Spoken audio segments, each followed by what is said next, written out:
Speak English anyway, a place where confidence matters more than perfection, and every voice deserves to be heard. Hey people, I'm Linda. And I'm Ethan, and today we are saying something a little dangerous. Linda, do you want to say it, or should I? Oh, I'll say it. People, today we are telling you to stop studying grammar. There it is.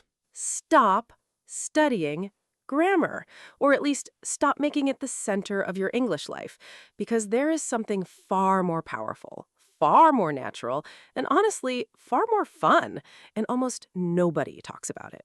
My grammar book is shaking right now. Let it shake. Don't worry, by the end of this episode, your grammar book and you will be friends again, just with a healthier relationship. Couples therapy for me and my grammar book. Exactly. Okay, let me be fair. Grammar is not evil. Grammar is useful. But here's the problem. Most people spend 90% of their time studying rules and 10% actually understanding real English. And it should be the opposite. Mine was 100% rules and 0% understanding. I could explain the present perfect, I just couldn't order a sandwich. The famous sandwich again. The sandwich haunts me, Linda. It does, but that's exactly the point. You knew the rules and still froze. And that's because language doesn't actually enter your brain through rules. It enters through understanding, through meaning. There's even a name for this idea. It's called comprehensible input. Comprehensible input. Comprehensible input. Two big words, one simple idea. Comprehensible means you can understand it. Input means the English coming into your ears and eyes. So comprehensible input is English that you can mostly understand. Not perfectly, mostly. English you get most of, even if not all. Exactly. And here's the magic. When you understand a message, a story, a video, a conversation, your brain quietly absorbs the language inside it, the grammar, the words, the rhythm. Without you studying anything, you're just understanding, and the English sneaks in. It sneaks in like a little thief that leaves you smarter. A little thief that leaves you smarter. That's beautiful, Ethan. That is exactly how it works. This is how every child on Earth learns their first language. No child studies grammar. They just hear language they understand, again and again, until it becomes theirs. No baby has ever opened a grammar book. No baby has ever said, "Mama, explain the conditional tense." They just listen, they understand a little more every day, and one day they speak. That's comprehensible input. And the wonderful news, it still works for adults. Even sandwich-fearing adults. Even you, Ethan. Even you. I feel seen and slightly attacked. Both can be true. But let me say why this matters so much, because I really want people to feel this. So many of you have studied English for years. Years. You've filled notebooks, you know the rules, and you still feel stuck. You still freeze when someone talks to you, and then you blame yourself. You think, I'm just bad at languages. I thought that for a long time. Most people do, and it breaks my heart because it's not true. You're not bad at languages. You were just given the wrong tool for the job. You were told, study harder, learn more rules, when what your brain actually needed was understand more English. Wrong tool, like trying to eat soup with a fork. Soup with a fork. Yes, you can work very, very hard with a fork and still go hungry. It's not your effort that's wrong, it's the tool. And today, we're handing you the spoon. The spoon being understanding. The spoon being understanding, comprehensible input. And once you switch tools, the same effort suddenly feeds you. That's why people who move to another country sometimes get fluent without ever opening a book. They're swimming in understandable language all day. They're force-fed the spoon. Gently force-fed the spoon, yes. But here's the good news. You don't have to move anywhere. You can build that same river of English right where you are. On your phone, on your couch. We'll show you how. Even you, Ethan, because stop studying grammar sounds nice, but what do you actually do instead? Let me give you the golden rule of comprehensible input. Ready? Ready. Find English that is just a little bit hard. Not too easy, not too hard, just slightly above where you are now. We call this I plus one. You plus one small step. I plus 1. I plus one. If the English is too easy, you're bored and you don't grow. If it's too hard, you understand nothing and you give up. But just a little hard, where you get most of it and guess the rest, that's the sweet spot. That's where your brain grows. The sweet spot. So if I understand 0%, it's not input, it's noise. It's noise, yes. Listening to a university lecture in physics when you're A2, that's not comprehensible input. That's just sound. You need things you can mostly follow, maybe 70, 80%, enough that the unknown words make sense from the situation. So how do I find this magical, just a little hard English? Great question. Let me give you the best sources. Number one, and this is my favorite, content made for learners, podcast for English learners, graded readers, YouTube channels that speak slowly and clearly. Channels like, I can't think of one. I have no idea what you mean. None at all. Totally mysterious. Anyway. Anyway, yes, content made for learners is gold because it's designed to be understandable.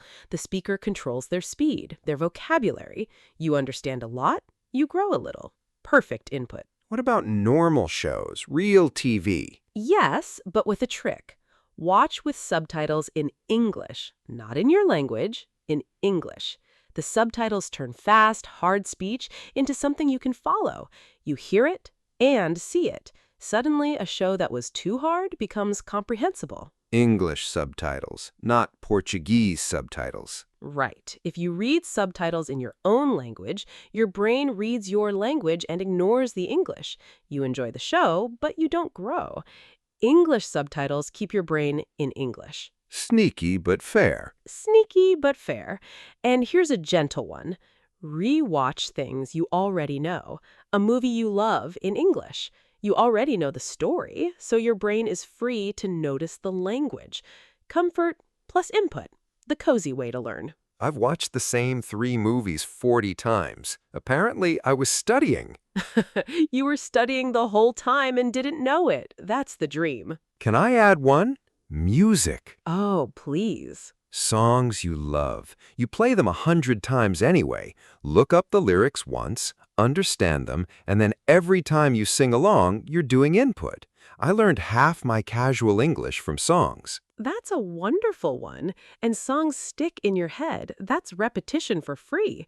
You'll be in the shower 3 days later singing a sentence, and the grammar of that sentence is now just yours. You didn't study it. It moved in. It moved in and won't leave, like a good roommate. Like a good roommate. And one more source, my quiet favorite, podcasts. Like this one, but also podcasts for learners on any topic you like, cooking, football, history. Because here's the secret. If the topic interests you, you'll understand more. Your brain leans in. Interest makes hard English easier. So I should listen to stuff I actually care about. Always. That's a huge mistake people make. They pick important, boring content because they think suffering equals learning. No. Pick what you love. A football fan will understand a football podcast far better than a boring textbook dialogue because the passion fills in the gaps. Passion fills in the gaps. Passion fills in the gaps. So follow your joy, people. If you love cooking, watch cooking videos in English. If you love space, find a space channel. Your interest is not a distraction from learning, it's the engine of it. Finally, my hours of cat videos count as education. If they're in English and you understand them, honestly, yes, that's input. Cat videos with English narration are real comprehensible input. I'm not even joking. This is the best day of my life. Now let me say something that might surprise you. When you do comprehensible input, You are allowed to not understand every word. Wait, really? Really? In fact, please don't stop to look up every word. That kills the flow. When you hit a word you don't know, just keep going. Guess from the situation. Your brain is very good at guessing. Let it work. But it feels wrong to skip a word. I know, it feels lazy, but it's not. Think about it. When a child hears a new word, they don't open a dictionary. They hear it 5 times, 10 times in different situations, and slowly the meaning appears. The word teaches itself through repetition. The word teaches itself. The word teaches itself. That's the whole secret. You meet gloomy once, and it's a mystery. You meet it 10 times, a gloomy sky, a gloomy mood, a gloomy old house, and suddenly you just know it means dark and sad. Nobody explained it. You absorbed it. I learned cozy that way. Nobody taught me. I just felt it. You just felt it. That's such a good way to say it. And that feeling, that's real learning, deeper than any rule you memorize. A rule you can forget. A feeling for a word stays. So when do I look words up? Ever? Good. Yes, sometimes. If a word keeps coming back and you still can't guess it and it's blocking your understanding, then look it up. One quick check, then back to the flow. Use the dictionary like salt. A little at the right moment, not the whole meal. Don't drink the salt. Please don't drink the salt, people. Okay, and here's a word for today, since we're talking about understanding. To pick up. It means to learn something slowly and naturally without trying hard. I picked up some Spanish for my neighbors. She picked up English from watching TV. Pick up. Learn it by accident, basically. Learn it by accident, yes, and that's the most natural learning there is. You don't sit down and force it. You're around it, you understand it, and you pick it up. That's comprehensible input in 2 little words. Pick up. I like that one.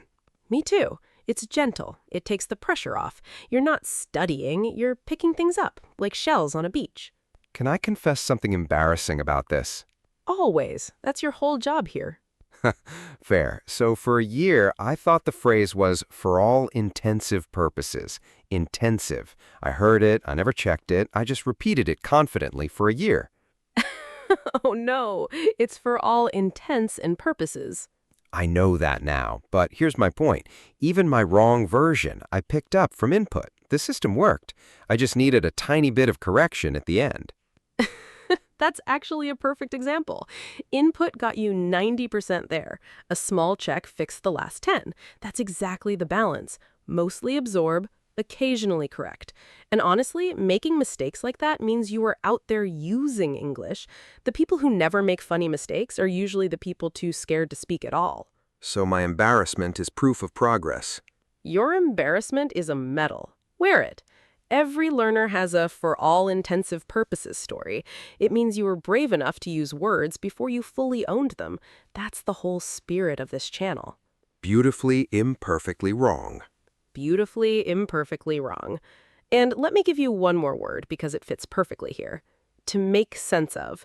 It means to understand something confusing by thinking about it. I'm trying to make sense of this sentence. Slowly, it started to make sense.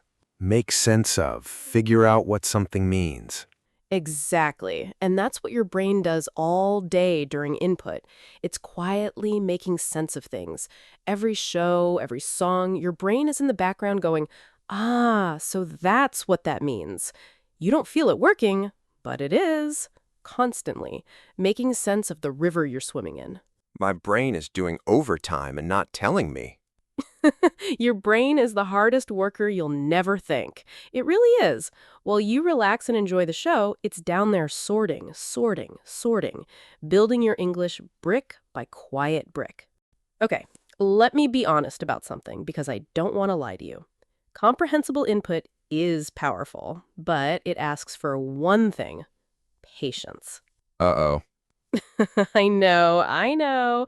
With grammar, you feel fast progress. You learn a rule, you check a box, it feels good. With input, the progress is quiet, slow, invisible for a while. And then one day, you understand a whole conversation, and you don't know when that happened. It's like watching grass grow. You never see it move. Then suddenly, it's tall. Exactly like grass. You can't watch it happen, but it is happening. Every hour of understandable English is going in, quietly building. Trust the slow part. That's where the real fluency comes from. The slow part is the real part. The slow part is the real part. Oh, write that down, people. And here's the other beautiful thing. Input is enjoyable. You can do it tired. You can do it on the couch, watching a show, listening to a podcast on a walk, reading a comfortable book. It doesn't feel like homework. This is the first study method that lets me lie down. The horizontal study method. And that's not a joke, really, because the methods you enjoy are the ones you actually keep doing. You'll quit grammar drills in a week, but you'll happily watch your show every night for a year, and a year of input changes everything. Consistency beats intensity. Consistency beats intensity every single time. A little bit of understandable English every day beats a giant study session once a month. Small, steady, enjoyable. That's the winning shape. So grammar's fully canceled? No, let me be fair to grammar. A little grammar helps. When you've heard a structure many times through input, a quick grammar explanation can suddenly make it click. Oh, that's why they say it like that. Grammar is best as a helper, not the main event. Grammar's the seasoning, input is the meal. Input is the meal, grammar is the seasoning. You're full of food metaphors today. I told you, the sandwich changed me. The sandwich made you a philosopher. Now let me answer the question everyone is thinking. How much input do I need? Because people want a number. I want a number. I know you do. Okay, there's no perfect number, but here's a friendly target, an hour a day. If you can give English 1 hour of understandable input a day, a podcast on your walk, a show after dinner, that's enough to change everything over months. An hour sounds like a lot. It does, until you realize how much dead time you already have. The walk to work, washing dishes, the bus, folding laundry, cooking dinner. Put English in your ears during those moments, and the hour appears without stealing anything from your day. I do dishes for what feels like 9 hours a week. So there's your input time. You weren't going to enjoy the dishes anyway. Add a podcast, and suddenly that miserable hour is teaching you English. We call that stacking, putting learning on top of something you already do.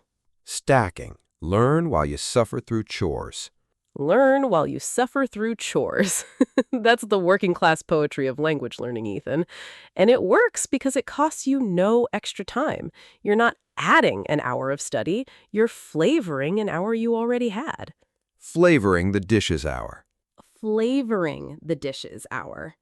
And here's a comforting truth. On the days you're tired, lower the difficulty. Don't quit. Too tired for a hard show? Watch something easy. Too tired for that? Put on something you've seen before and let it wash over you. Tired input still counts. Showing up easy beats not showing up at all. So even lazy days count. Even lazy days count. That's the kindness of this method. It bends with your life. Grammar drills demand a fresh, focused brain. Input takes whatever brain you've got that day, even the exhausted one on the couch at midnight. This method respects my exhaustion. I've never felt so understood. We see you, tired learner. We see you. And we're telling you, you can still grow tonight, even at 5% energy. Just understand something. That's all. Okay, people, let's pull this all together, because I want you to actually walk away and do this. Here's the big idea. You don't learn a language by studying it. You learn it by understanding it. Understand more, study less. Understand more, study less. That's the whole episode in 4 words. Fill your life with English you can mostly understand, just a little above your level, and let your brain do the quiet work. The grammar comes for free, writing inside the meaning. Find stuff you enjoy and can mostly follow. Yes, that's your only homework. Find English you enjoy and mostly understand. A podcast for learners, a show with English subtitles, a simple book, a movie you love, again, and just be in it. Every day, a little. And don't drink the salt. And don't drink the salt. Don't stop for every word. Let the words teach themselves. Guess, flow, keep going. You'll pick them up. And be patient with the grass. Be patient with the grass. The progress is invisible, then suddenly it's everywhere. Trust it. 1 year from now, you'll understand things that sound impossible today, and you won't even remember it being hard. Can I say the thing I wish someone had told me 5 years ago? Please. You don't need more discipline. You need more enjoyment. I spent years thinking I was lazy because I couldn't force myself to do grammar drills. Turns out I just needed permission to learn the fun way. That's a beautiful thing to say, and it's so true. So many people are carrying guilt. I should study more. I'm not disciplined enough. And I want to lift that off you tonight. The problem was never your discipline. You just needed a method that works with your human nature instead of against it. Learn the way humans actually learn. Learn the way humans actually learn, which is through understanding, through stories, through things we enjoy and repeat. You're not broken. You were just handed the hard road when an easier one was right there. No grammar book required. No grammar book required. Well, maybe a little seasoning, but the meal is understanding. Always understanding. That's how humans have learned language since the very beginning, and it still works sitting on your couch tonight. Best news I've heard all day. Mine too. All right, take a breath, people. You just learned that the easiest, most natural way to learn English is also the most powerful one. That's a gift. Use it. Go understand something. Go understand something. Perfect. Okay, time to wrap up. Every time, take care of your English. And take care of your heart. This is Linda. And this is Ethan. You've been listening to Speak English Anyway. Bye, everyone. Go put down the grammar book and turn on something you love in English. And let it sneak in. The little thief is on your side.